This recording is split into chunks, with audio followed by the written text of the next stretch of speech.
Hello teacher, my name is Fernando Polo.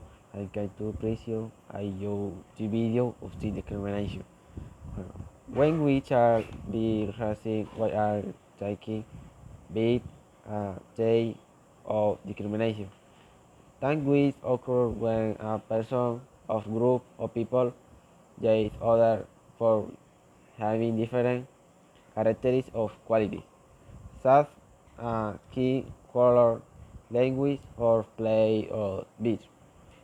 One, uh, one of the most common causes of racist tattoos can be found in fear of what is different or of people who come from the countries due to ignorance or lack of information about.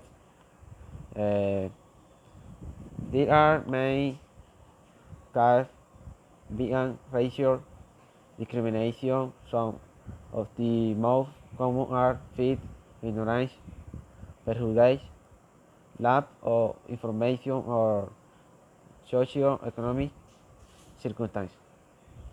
One main equation the recent intermingle event and can seriously and lead to racist attitude they violate human rights. Um, there are several types of racism or with people who feel discriminated and weak or be victims of inequality, urban racism, ethnocentric racism, and symbolic racism.